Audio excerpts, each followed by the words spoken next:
mwenezi wa Chama cha Mapinduzi ndugu kiongozi anauelewa masuala ya uchumi na masuala ya mafuta na gharama zake kuliko makamu mwenyekiti wetu wa chama. Makamu mwenyekiti wetu Mheshimiwa John Egesa Heche amekuwa mtunzi wa sera kwenye bunge kwa miaka 5. Ni msomi ambaye anajua geopolitics, lakini anajua mataifa mengine yanafanyaje. Huwezi kuja kumzungumzia kwenye mazingira ambayo ni mepesi kama hayo ukizungumzia eti hawezi kuwa na uelewa wa uchumi.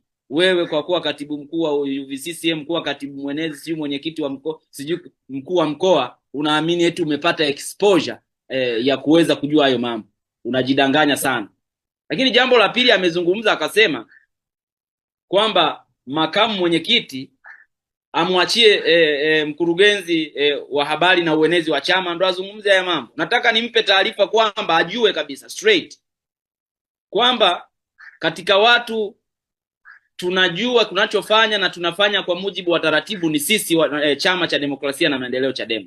Kwa mujibu wa katiba ya chama chetu, msemaji mkuu wa chama ni mwenyekiti akisaidiwa na makamu wake wenye viti bara na Zanzibar. Kwa hiyo jambo ambalo tunaamini linaweza likazungumzwa na chama, aidha linaweza likazungumzwa na mwenezi ambaye ni msaidizi wa hawa niliowataja, au likazungumzwa na mwenyekiti au makamu mwenyekiti wa chama. Kwa sasa hivi mwenyekiti wetu hayupo, makamu mwenyekiti wetu wa chama ni mwenyekiti wa chama kwa sasa naye act. Kwa hiyo alizungumza hili jambo, na hii sio kwa bahati mbaya. Hakuzungumza hili jambo ili lizungumzwe. Uzito wa viongozi na nafasi zetu unatofautisha na unaweza kuonyesha uzito wa jambo linalozungumzwa kwa umma. Makamu mwenyekiti wa chama kuzungumzia swala la mafuta, sio kwamba hatukujua kwamba yeye ni makamu mwenyekiti, tulijua ndo msemaji wa chama, lakini hili jambo lina ukubwa. Sisi hatufanyi mambo kwa sababu wao wanaamini kwamba sisi tunafanya mambo kwa logic. Kwa mwenyekiti wetu makamu alikuwa sahihi, alichokuwa nakizungumza na kilikuwa ni kitu cha msingi, na tumefanya hivyo makusudi kuonyesha ukubwa wa jambo kwa Watanzania. Bavicha inasisitiza kwamba Chadema haijawahi kupendekeza kufutwa kwa kodi zote za nchi.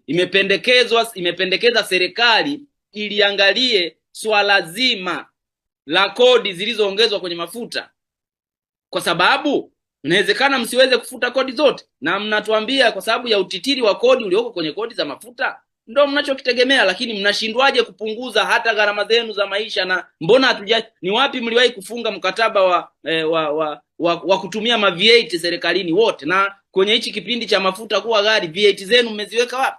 Serikali imeweka wapi ma VAT? Kwa nini kama kuna ugumu wa kuondoa hizo tozo zilizoko kwenye mafuta ili kuwapa ahueni wa Tanzania, ni wapi mnawasaidia wa Tanzania? Ni lini mtawasaidia wa Tanzania? Mafuta yameongezeka kwa sababu ya vita na crisis iliyoko Iran.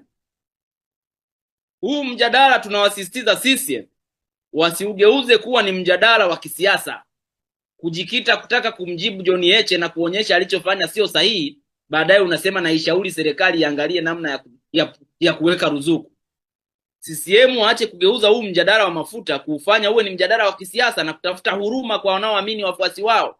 Na kinachonisikitisha zaidi ni hao wanaojiita vijana wa CCM na vijana wa UVCCM ambao hata kula kwao ni tabu kama sisi vile vile, ambao hata kuishi kwao nao ni tabu vile vile, lakini kwa sababu anayezungumzia mafuta ni mtu wa Chadema, eti naye unamkuta anaamini eti Chadema wanapaswa kuzungumza lakini mafuta yamepanda duniani. Kwa hiyo wewe kama ujui kwamba kuna namna mafuta yanaweza kushuka, usiseme sana, wewe kaa kimya.